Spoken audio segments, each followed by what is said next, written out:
So a normal person will, when they get a certain increase in CO2, they go from like, let's just say arbitrary unit of 20. They go from 20 to 22. They're not going to really change much. Maybe they do some sprints. We're at 30. Okay, we're going to breathe a little faster. Someone with sleep apnea, let's say they're hanging around arbitrary unit of 2. They go from 2 to 4. That's a doubling. They're going to breathe a lot faster in response. So it's a high respiratory loop gain. And I see. Interesting. Okay. Yeah, this is something very well documented in people with sleep apnea when they're looking at like not only predictive factor, like this is one of the number one predictive factors of the success of surgery if you have sleep apnea, because surgery, give or take and depend your type and the person, usually about a 50% cure rate. I would hope it would be higher if it was just an anatomy issue. Right. Not saying the surgery didn't need to get done, but there's other factors at play. But with people who have better loop gains, surgery does a lot better for them.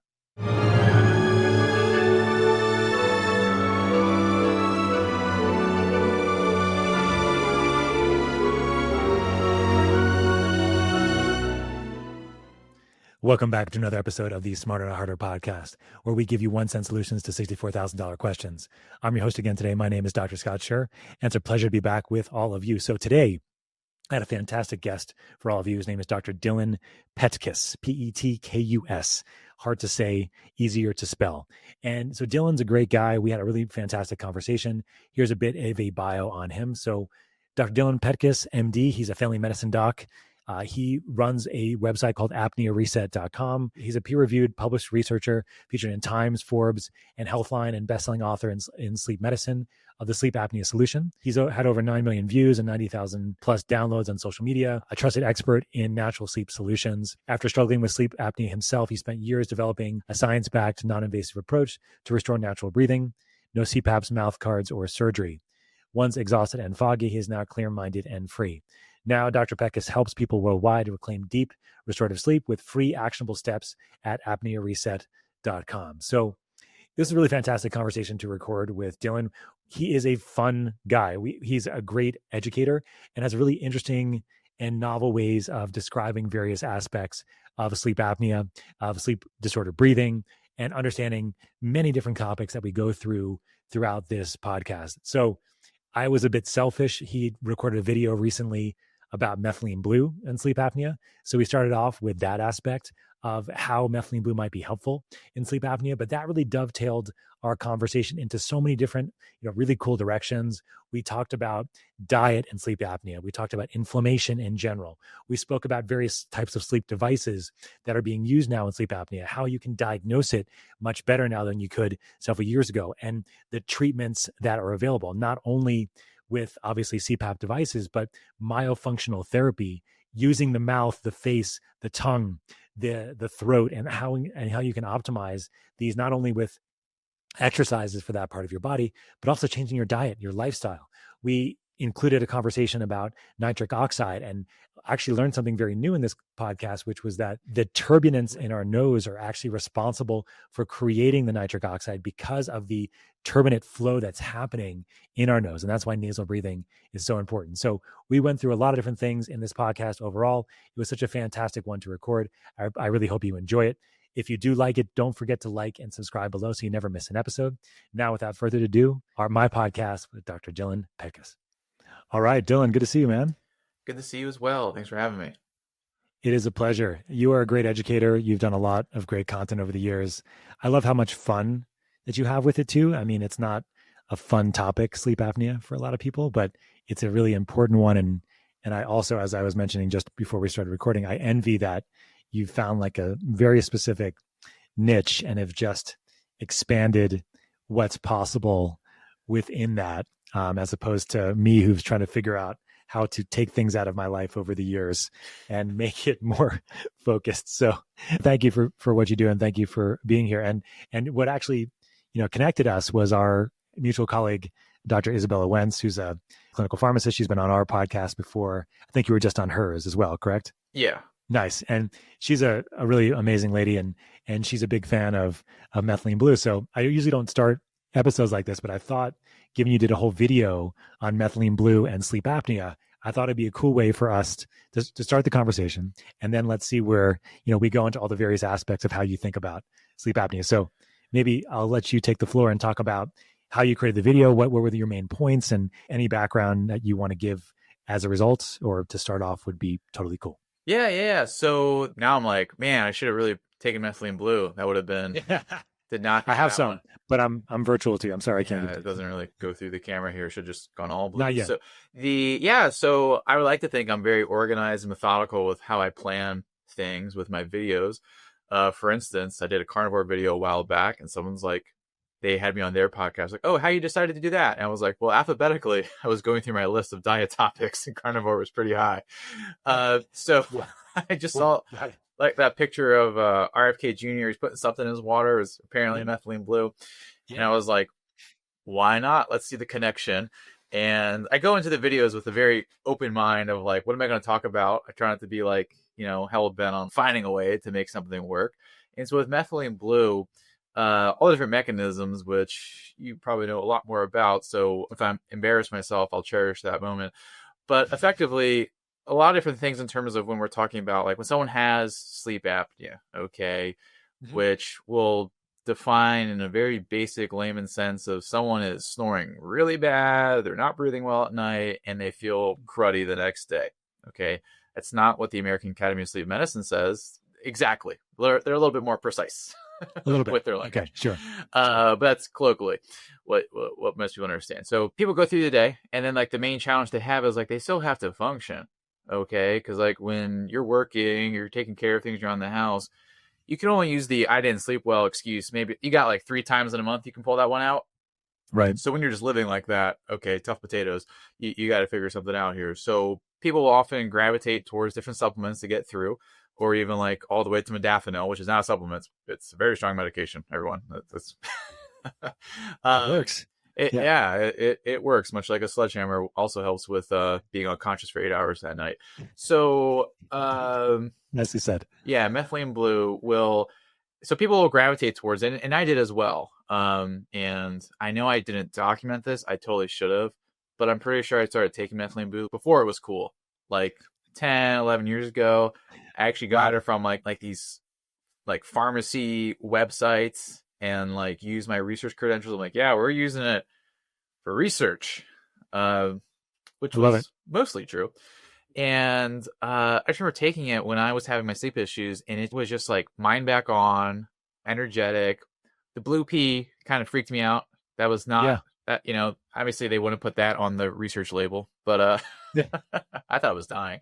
But, I thought it was great for myself back then. So kind of coming back to today, did some more research on it. So daytime, it's the things that like most people know, talk about cognition. It's going to help a lot with energy, all that good stuff.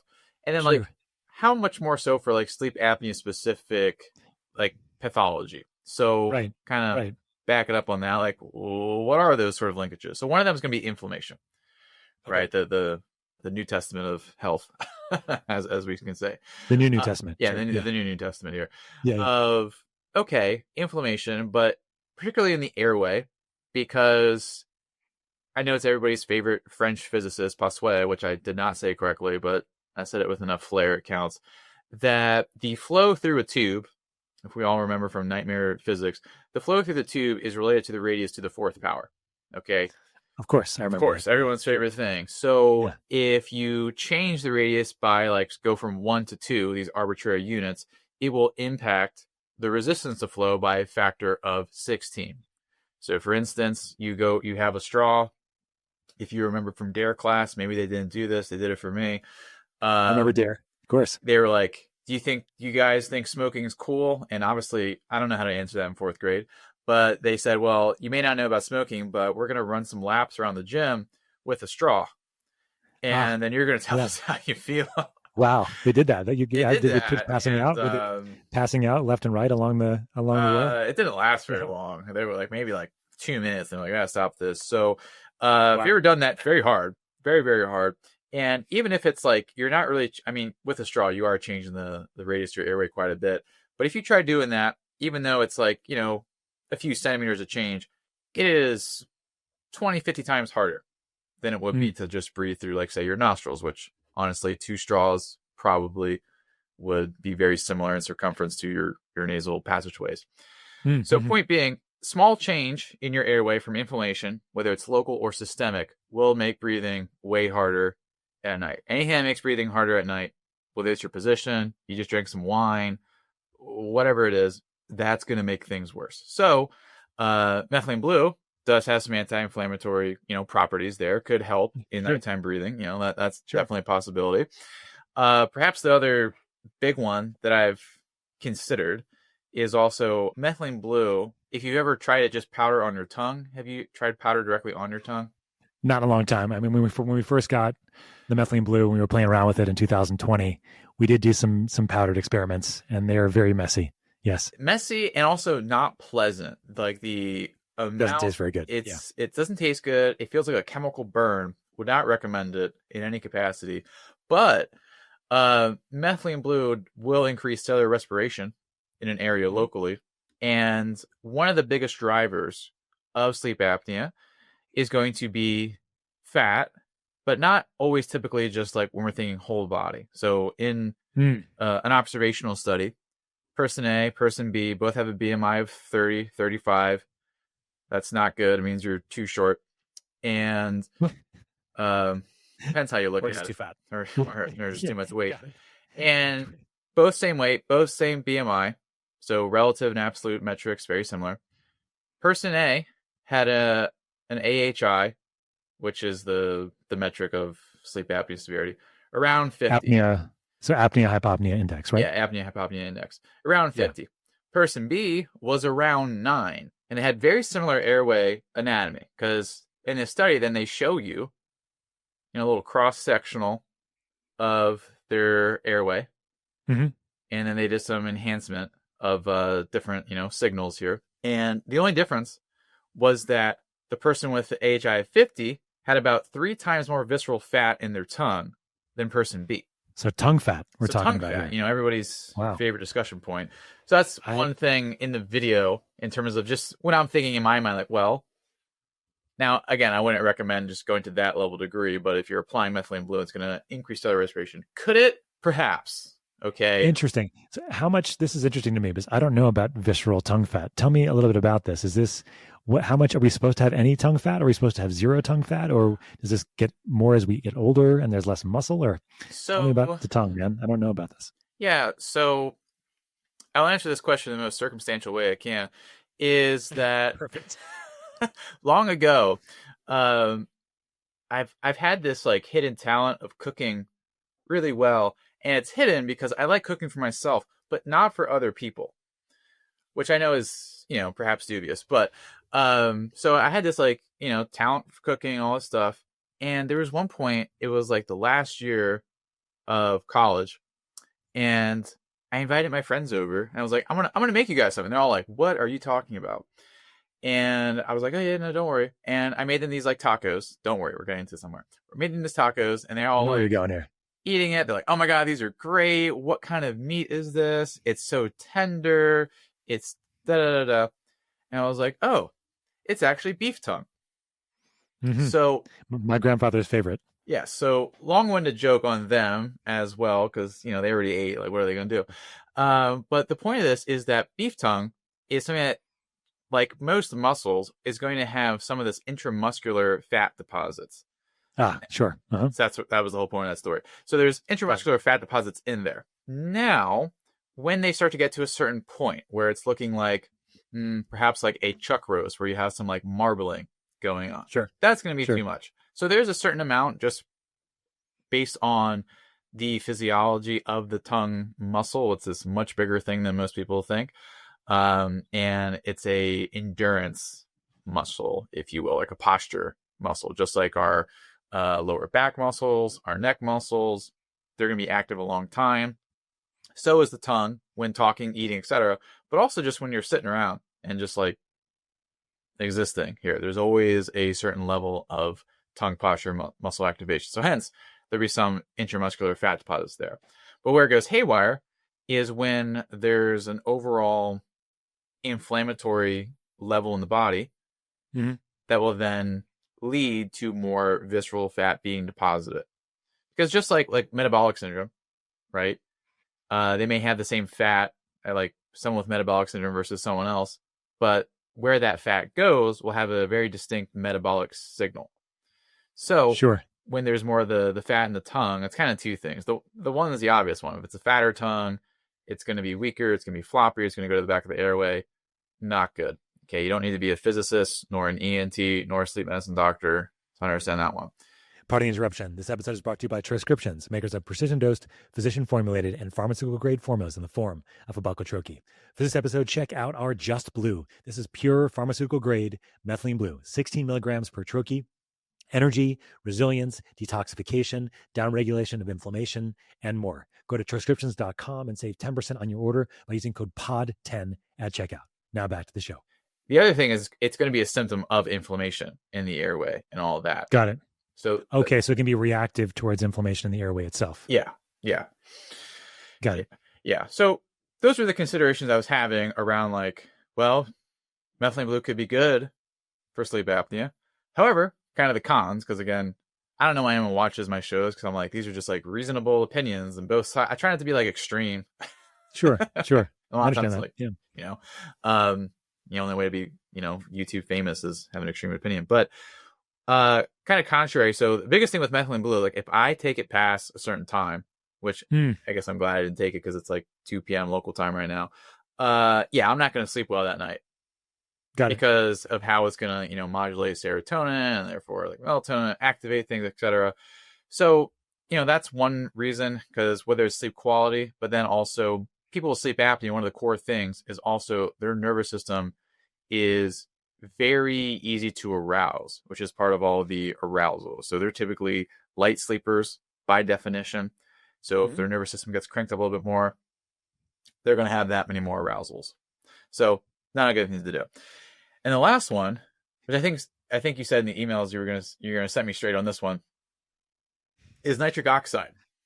Yes. Okay. Yes. Yeah. So nitric oxide, we already use boogeyman. Nitric oxide is like the transient fairy dust of good breathing and health. I think it's a good way to put it, because some are like, well, if you breathe out too much and then it's short-lived and all this stuff. And methylene blue mechanistically in a dish somewhere, or maybe sure, it's probably an in vitro study. Yep. Nitric oxide less. However, the relevance of that, I'm not really sure. Right. Sure. Yeah. And someone who, because if we put it, because it's just so local, if that, well, it's local and short-lived, because obviously you want some in your nasal cavity, help with nasal breathing. That'll be good at night. But is that going to be impacted if you had methylene blue at 10 a.m. and then you're trying to breathe through your nose at 8 p.m.? I don't think so. Okay. So I guess the question for you would be, first, why is nitric oxide so important for breathing initially? And then where is that nitric oxide being produced in to create the process of allowing us to breathe well at night? And then we can talk about maybe how methylene blue, would or would not have an impact there, Yeah. So nitric oxide has a role in ventilation and a role in perfusion. And if anyone's having like PTSD around pulmonology, then that's fine. We're just going to go through it. So ventilation, movement of air, perfusion, the stuff in air going across your membrane. Okay, right. Cool. So everybody hears VQ scans. Everybody, there's a lot of clinicians that listen, so you can look up a VQ scan. That's what we're talking about here. Do you have a PE? Yeah.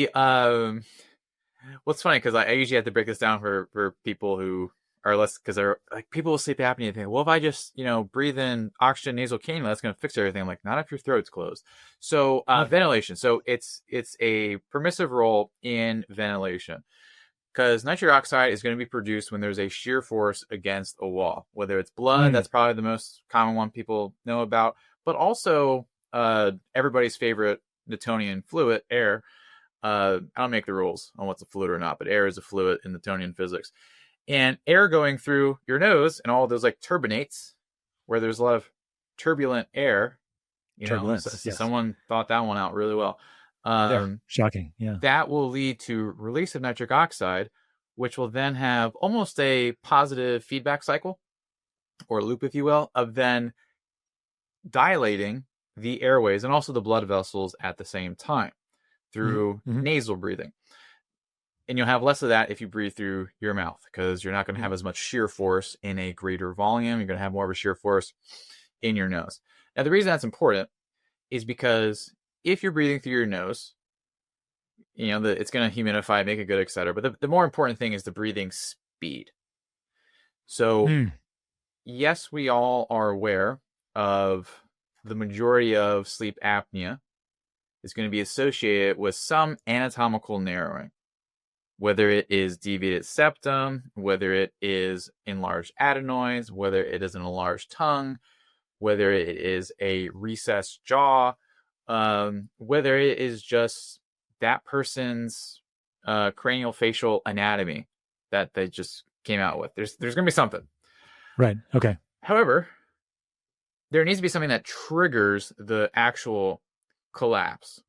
Because otherwise, people will be having like significant breathing problems during the day from these things, but they don't at night. And yes, body position gravity will affect that. But when you have a faster and also irregular inhale, this will create like a negative pressure force in the, the airway tissues, especially that area like, where the tonsils or the back of the throat are. It'll kind of bring those together because those are the most pliable soft tissues. So if you have a faster inhale, it's going to kind of bring those together here. So breathing through your nose, de facto, or by default rather, it is going to force you to a slower breathing pattern so that's more regular and you're not having these like sort of jolts or increased breathing velocity. I see. So that's why it'll be important in like allowing that to happen. Because one of the biggest things, whether someone is using a CPAP or just without one, like one of the biggest obstacles is like, I would love to breathe through my nose, but like it's just clogged up here. Right. And so then it's not with those machines, right? Then they don't get the benefit of nitric oxide because then nitric oxide will start here and then it'll just follow the airflow and make it down to alveoli town. And then that will allow for better perfusion of oxygen across those membranes. So that's why it's important.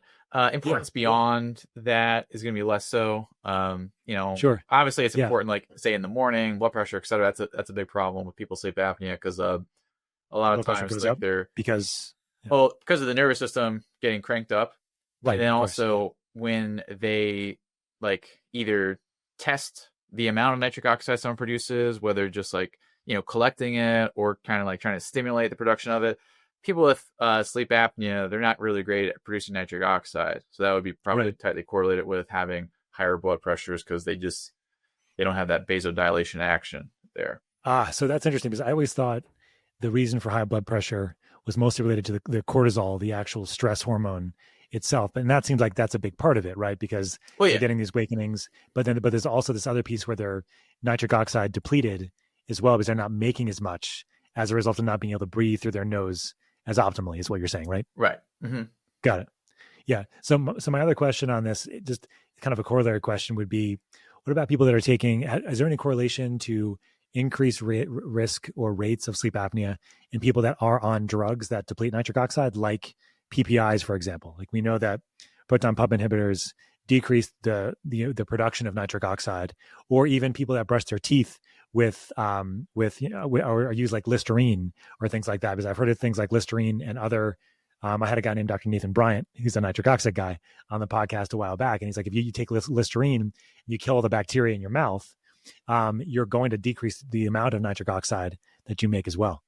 So at higher levels of evidence, no, like I have not seen. So on both of these, I'll just describe it very clearly.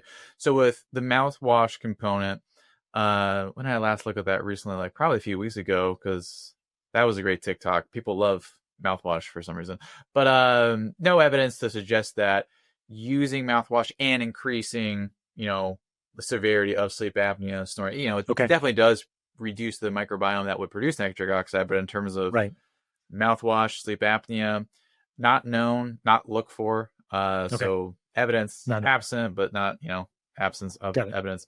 Anecdotally, as we go down our pyramid of, everyone knows that pyramid, of, I have a lot of people who, when I'm like, speaking with them, working with them, they'll find that if they switch to maybe like more of a herbal based one, as opposed to like an alcohol based one, they find it easier to breathe through their nose. Did I lock them into a room and test their nitric oxide levels? No. Understood. Yeah. But that is my lowest form of anecdotal evidence I can provide. Well, I understand. So it's interesting. I didn't really think about nitric oxide production via shear force or shearing in general, but that is a really big reason why it happens. And that's why the turbinates are made the way they are, is that they're made to create turbinate flow, so you create more nitric oxide. What we do know about methylene blue, at least, is that it seems to be dose dependent. Lower doses don't seem to have as much of an effect on what we call, the different types of it. There's different types of nitric oxide, or where it's produced. There's something called inducible nitric oxide synthase, which is typically produced when you have inflammation, when you have stress, infection. That's more circulating nitric oxide, as opposed to endogenous nitric oxide production, which is typically made in the endovascular space or in the mitochondria when there is a impetus to do so. From the research that I've seen, where methylene blue tends to have most of the effect is on the inducible form of nitric oxide, which is released when you have inflammation, infection, et cetera, and not having as much of an effect or a negative effect on the endogenous production. In fact, might have a positive effect on it, at least in the mitochondria, because methylene blue is revving up metabolism, as you were talking about earlier, helping make energy. And as a result of that, it's forcing substrate to go to the area to create more energy. So if you like glycolysis, for example, you need more substrate to, make energy. So you have to have more glucose get to the area so you can make energy. So in general, what methylene blue does is that increases the amount of nitric oxide that's produced by the mitochondria to help dilate blood vessels around those areas to get more blood to those tissues, to get more substrate to them. But I don't think anybody's looked at that other element that you talked about, which is air, in the sense of if methylene blue has a very significant impact directly on air, if that makes sense. Mm-hmm. No, it does make sense. I'm not sure it would. And definitely don't want people putting methylene blue up their nose. That'd be... People do it now. Yeah. Really? Yeah. Yeah. People are using inhaled methylene blue. There's another company that gives eye drops for methylene blue too, as well. I don't think they turn your eyes blue, but I don't know. I feel more people would buy them if they did, but... Yeah, maybe. Okay. So this has been like a good introduction. So when you were talking about inflammation, you're really talking about like understanding sort of like the basic reasons for sleep apnea in general. I mean, if you can go run through a little bit like some of the statistics on sleep apnea now, like, and kind of where we're at with that, and kind of on your sense of things is, I know there's a lot of different things that go into this, but it sounds like the root of it likely is inflammation. But when you think about sleep apnea, like, let's talk about incidence, and let's talk about some of the root causes really that you really think about, other than, or including inflammation, other things that are important. Mm-hmm. Yeah. So, I don't have the incidence data, but I have the prevalence data. But the prevalence, I'm always bad at remembering the two of those things. Yeah. I'm ready for that one. I don't know how many diagnoses. I was never good at statistics. Yeah. But so prevalence is the snapshot. So it kind of depends on who you ask. If you ask the American Academy of Sleep Medicine versus Center for Medicare, Medicaid, et cetera, they have different diagnostic criteria. But let's just say 10 to 20% of people have sleep apnea. The more relatable one, because I'm always perplexed that when I look at my audience analytics, sleep apnea is, of all diagnosed cases, 70% are men, 30% are women. My social media analytics is like exactly the opposite. And I don't talk about anything besides like sleep apnea. So the reason for that, I think, is because if we think about, and this is a weird stat, but if we think about beds. Pardon the interruption. This episode is brought to you by Health Optimization Medicine and Practice Association, a nonprofit organization training practitioners how to optimize health rather than treat disease. For this episode, check out our chronobiology module. This module is all about circadian rhythms. It's about sleep. It's about understanding sleep and optimizing sleep, both neurohormones, neurochemistry, your dopamine, serotonin, norepinephrine, your neurotransmitters, and more. We talked about sleep apnea a lot here. We talked about optimizing diet and lifestyle as well. Check out this module at homehope.org and save 10% on this module or any module of our certification course by using code podcast10 at checkout. Now back to the show. 1 in 3 beds will have someone with sleep apnea in them. Okay. Of adults. So a lot of times it'll be like, I'll get like messages and it'll be like, my husband, da da da da da da. My husband, da da. Like, I'll get that a lot. Now, that's not to say women don't get sleep apnea. They do, and it's very overlooked and really just kind of ignored. But that's kind of I guess how rampant it has become over the years. Yeah. So that's the prevalence of it. And then what was the second part of that question? What was 1B? to that one. Yeah, 1B was more like let's talk about some of the root causes of it overall. Oh, root causes. Root causes. Yeah. So it's like this perfect storm of we have this like narrow anatomy that like some people can get by on for a little bit. It's like a car. Like you have something off, and I mean, this is how I treat my car. It's like, how long can I go until like, I'm gonna like something really needs to be done about that. Okay, the check engine light's on, but like, is it blinking? Sort of deal. It could go on quite some time without being a problem, and that makes sense because if anatomy is such a part of the pathophysiology, and anatomy is relatively slow changing, then why are people coming in kind of like, oh my god, like the last 6 months, my sleep has been so bad. Like it doesn't match up. Right. It just doesn't, correlate there. So part of that is going to be because it's anatomy, and then all of these other factors. We'll go through the three main ones. So breathing, muscle tone or myofunction, and then the third one we kind of talked about already, like inflammation, sort of all those pieces there. But the other big piece is that, kind of back to physics over here, it's that exponential relationship of like the airways can be like this close to each other, we're good. They can be this close to each other, we're good. And then like they can be this close to each other, and now because of that exponential relationship with resistance, this is the problem area. Not very different. Right. So all hell breaks loose. Yeah, that's when all things kind of fall apart, and then airway collapse is becoming more and more frequent.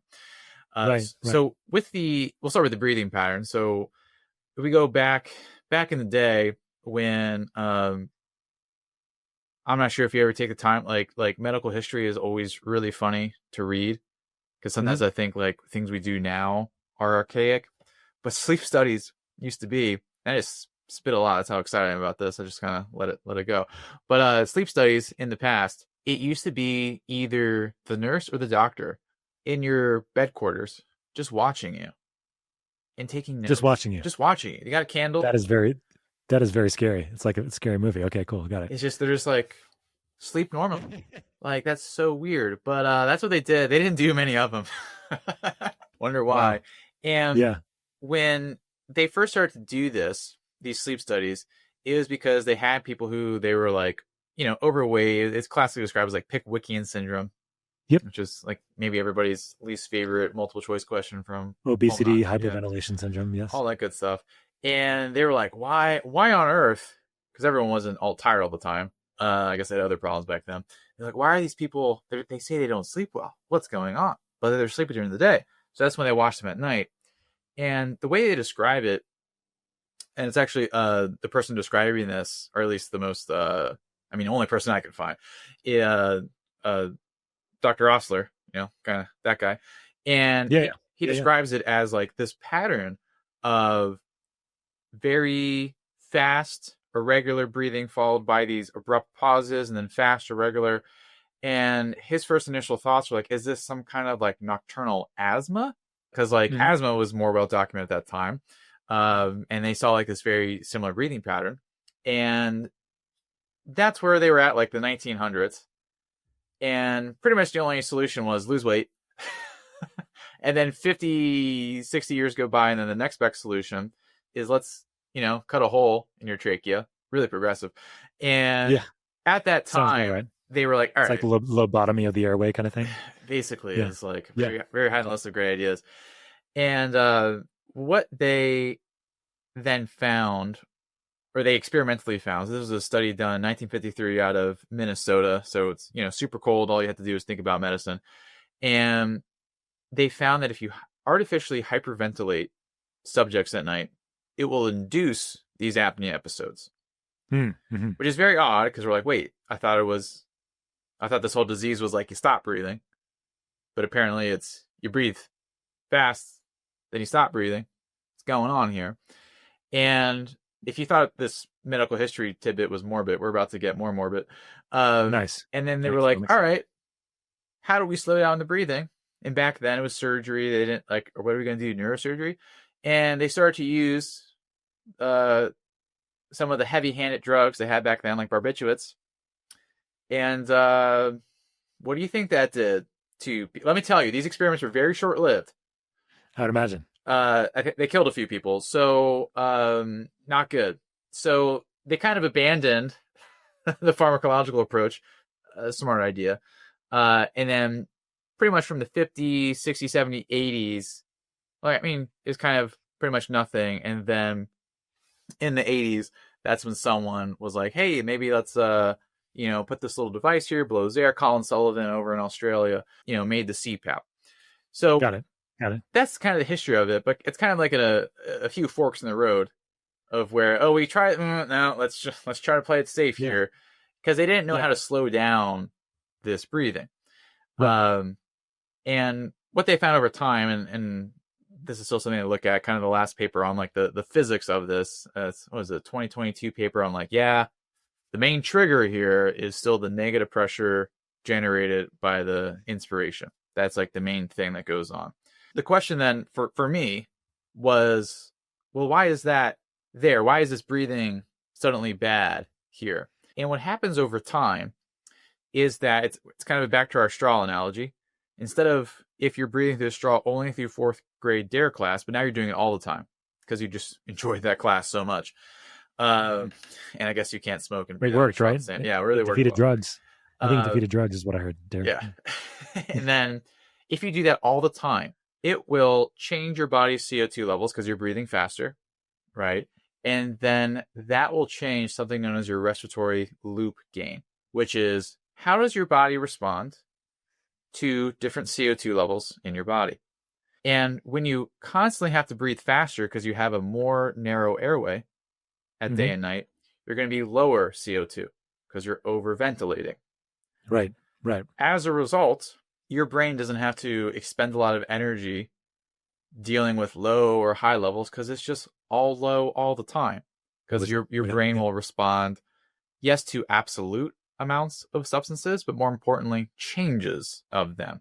So a normal person will, when they get a certain increase in CO2, they go from like, let's just say arbitrary unit of 20. They go from 20 to 22. They're not going to really change much. Maybe they do some sprints. We're at 30. Okay, we're going to breathe a little faster. Someone with sleep apnea, let's say they're hanging around arbitrary unit of 2.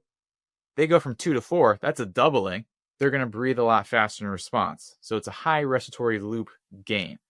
And interesting. Okay. Yeah, this is something very well documented in people with sleep apnea when they're looking at like not only predictive factor, like this is one of the number one predictive factors of the success of surgery if you have sleep apnea, because surgery, give or take and depend your type and the person, usually about a 50% cure rate. I would hope it would be higher if it was just an anatomy issue. Right. Not saying the surgery didn't need to get done, but there's other factors at play. But with people who have better loop gains, surgery does a lot better for them.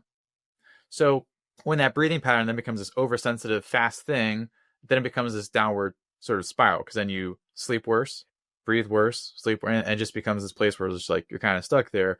And that's where like a CPAP will come in, of being like, well, let's just kind of blast the airway open and kind of ignore the breathing pattern here. Understood. So yeah, that's the thing that kind of takes root. And from that, there's going to be like two major components of how to modulate it. So one is like your conscious control, and the whole idea of like neuroplasticity and how your brainstem is going to work with your, the nerves going to the diaphragm and back. How is that circuit going? Because it's switched to fast mode. Okay. And the second factor is going to be all the different metabolic inputs to it. So for instance, like, let's say you decide to eat, what would be something highly inflammatory that you could eat? Twinkies, are those still a thing? Yeah, you get some old Twinkies. I think those are a thing. Double down. Yeah, double down on that.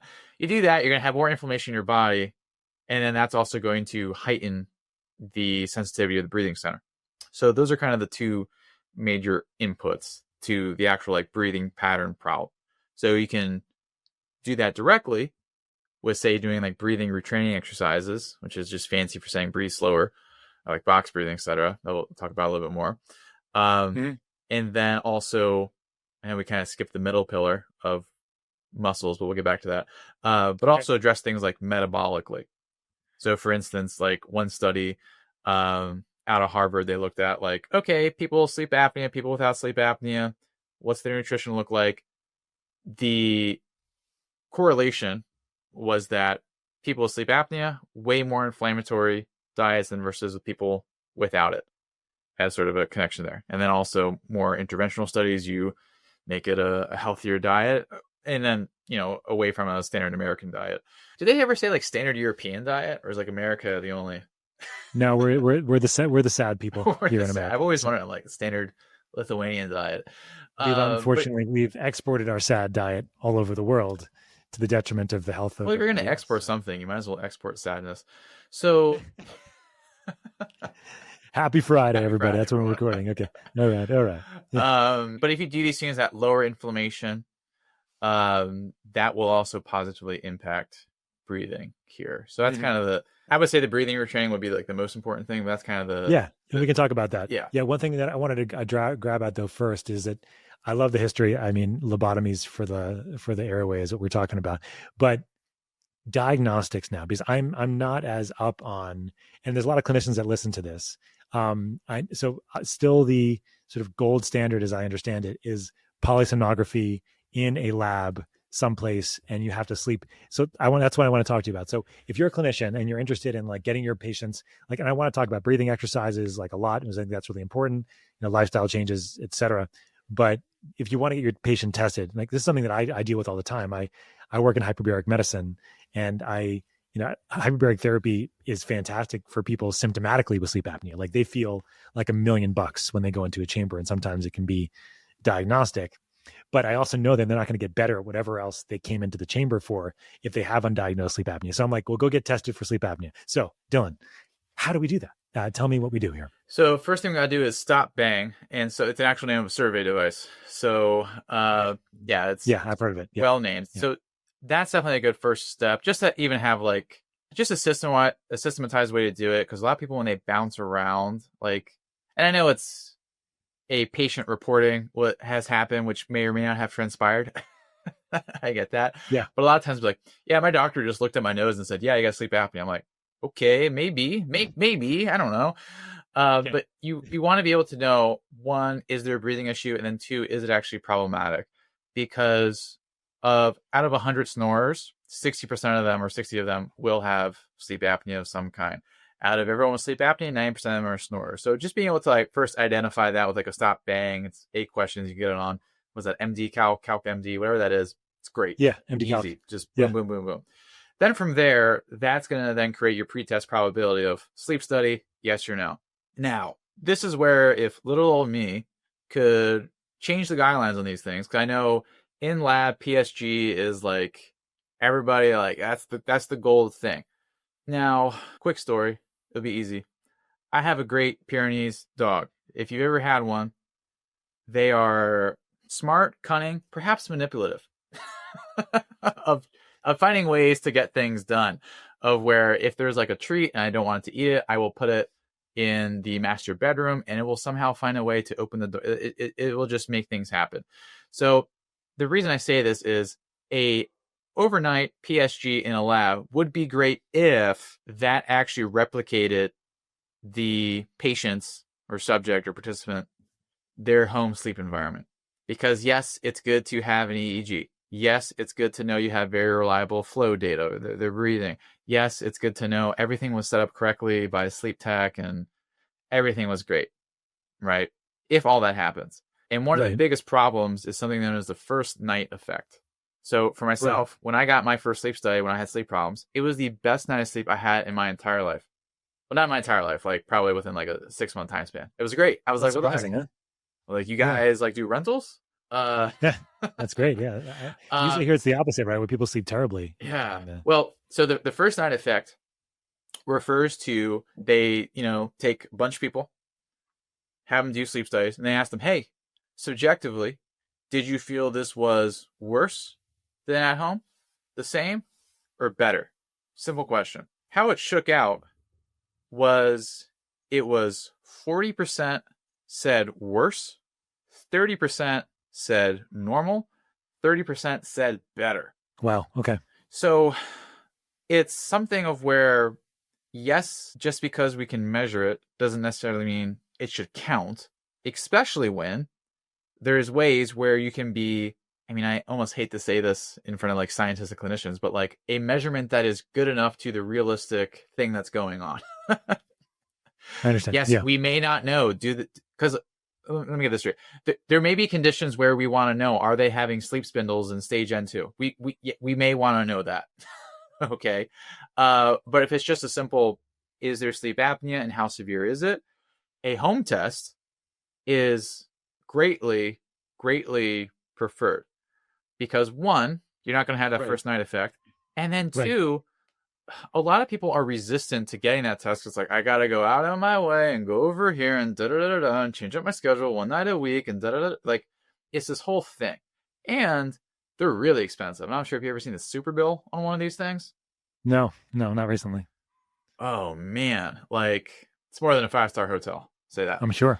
So I don't love in lab, in hospital sleep studies for that reason. I think at home is specifically for obstructive sleep apnea. For central, okay, questionable, because you want to make sure you have really good flow data. But for obstructive, where you're really suspecting that, at home is going to be not only a good initial measurement that's more likely to happen, it's also a more repeatable measure.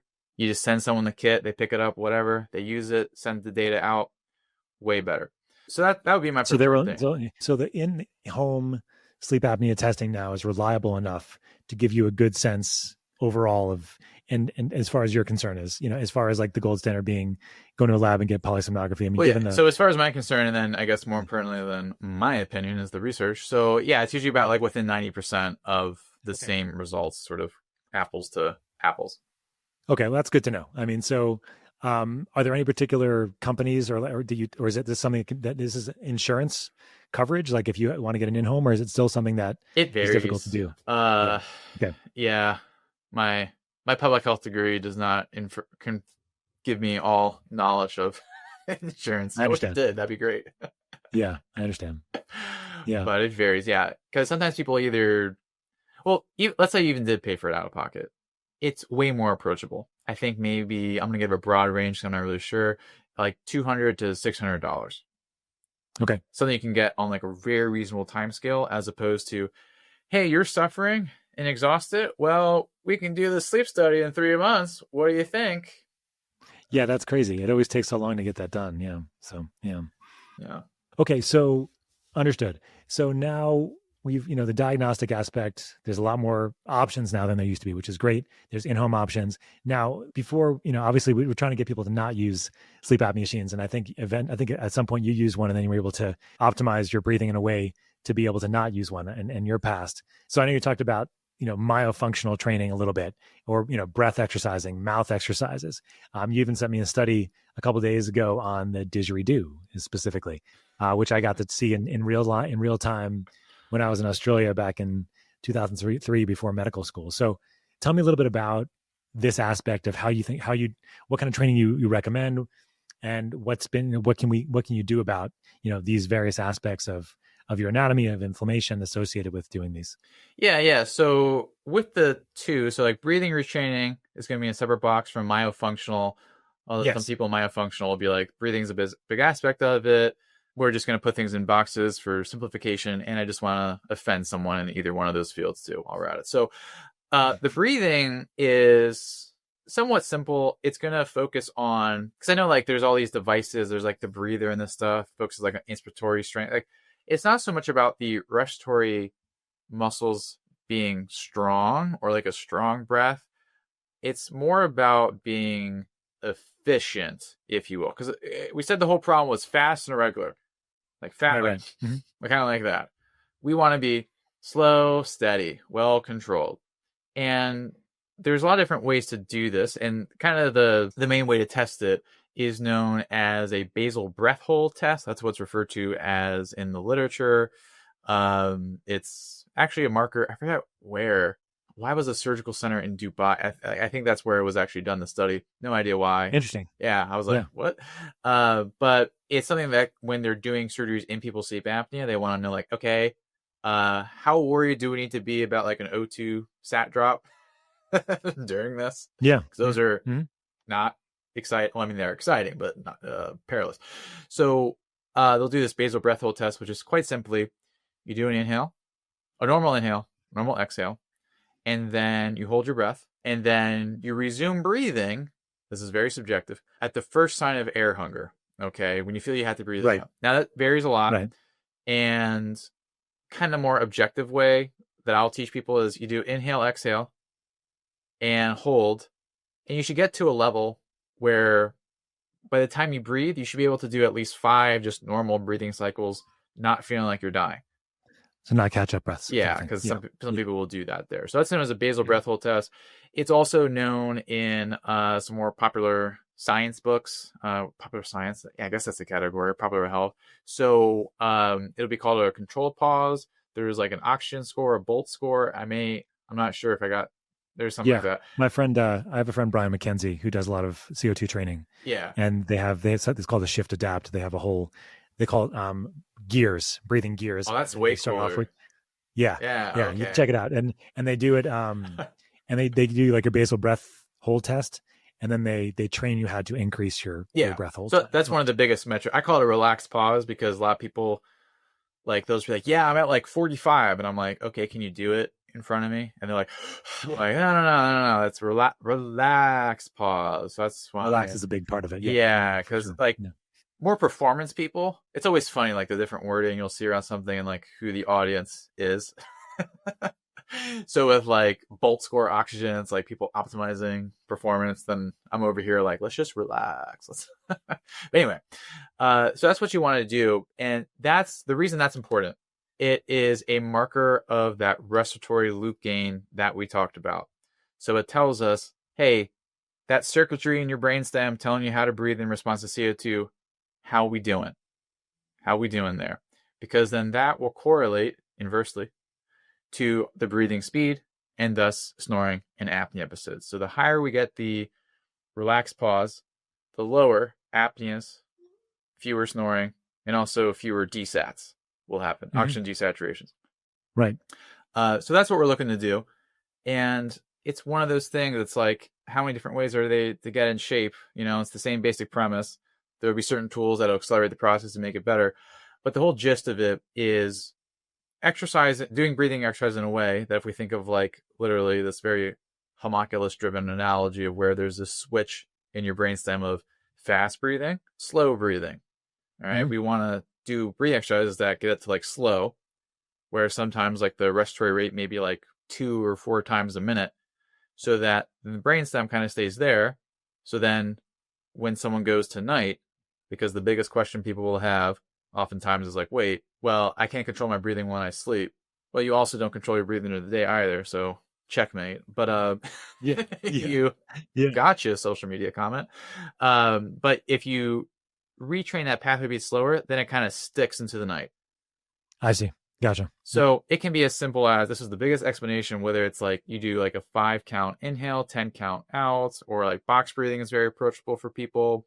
Or even sometimes like extending the pause of the box breathing. So instead of doing 5, 5, 5, 5, do like 5, 10, 5, 10, something like that.